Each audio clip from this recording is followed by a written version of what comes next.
Hello, welcome back to the Thrifty Suburbanite. One of the themes on this channel is being frugal, thrifty, hence the name of the channel. I have a lot here that I have about an acre of lawn and the rest of it is woods. This goes back pretty deep and at times I need to use my power tools away from the house. What I did many years ago was to buy a little Harbor Freight generator. For most of the tasks this works just fine. I had already had some of my electric powered tools,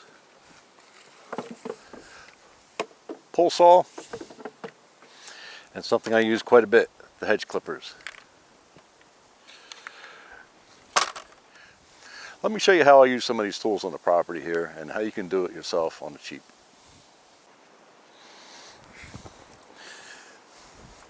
Alright, let's start out with the generator. I could say a Harbor Freight, 2-stroke, on this panel, on and off, choke, circuit breaker, outlet, simple. Pull start, lets you get the massive 63cc engine going. Usually takes 1 or 2 pulls, sometimes 3 if it's cold. This side, spark plug. It comes with a no-name Chinese spark plug that is notorious for being terrible. Also, the cap that goes on the ignition lead is pretty bad too, the spark plug cap. They tell you to get an NGK, which I did. Never had any problem with either the plug or the cap. This end, you got your nifty USDA spark arrestor on the end of this. Huge muffler. Generator head. And we're back to the other side.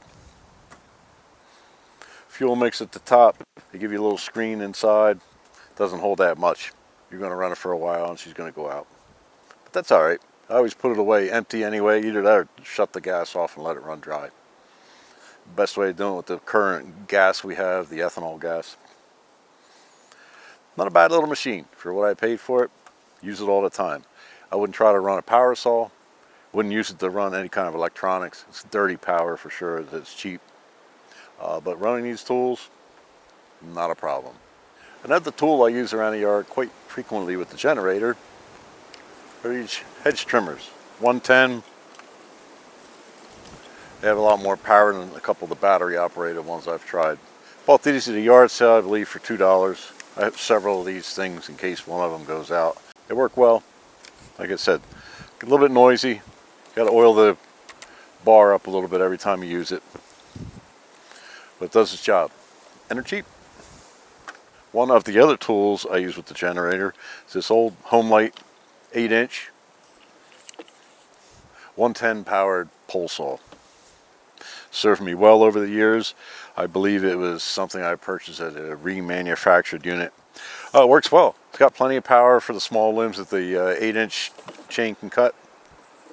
I've stopped it a couple times. Actually, something bent the bar. One time I bent it back. Hey, this thing doesn't owe me anything. I keep it extended all the time as far as it'll go. It's a little bit front heavy, motor heavy, end heavy, however you want to say it. But it gets the job done. I find that putting more weight on the chain when you're cutting it through the length of it works out better for me. But I just keep it extended. Okay, enough talking. Let's get the show on the road. First thing we're going to do is get our generator going. Pretty light. Sure the power switch is on. Start, puts it on choke.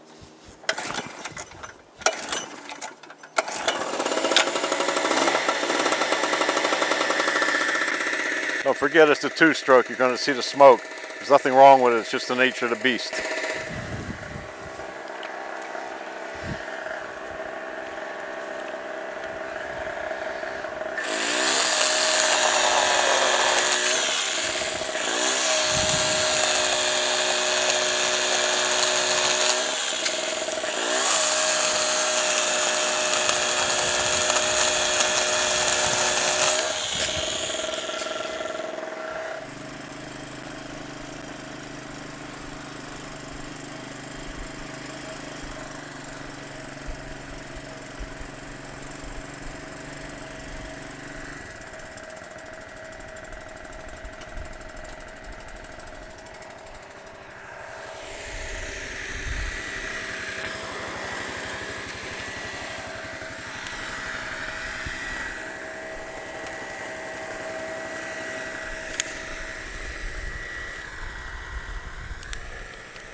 really neglected this bush last year near the driveway of my home.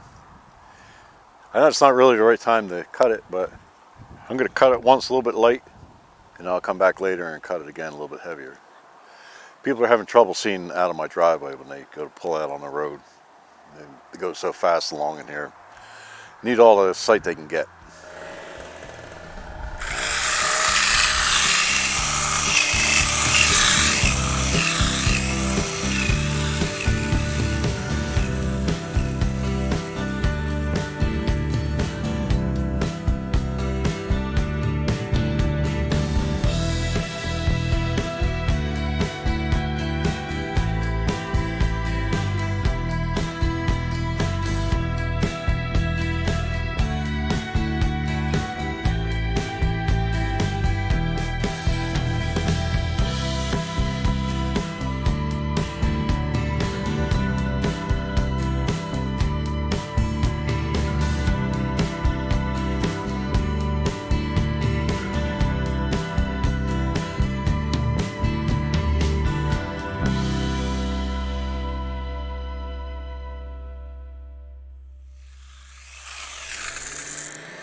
One thing I do with this generator and just about every other power tool I have that runs by gasoline is to let it run dry before you put it away.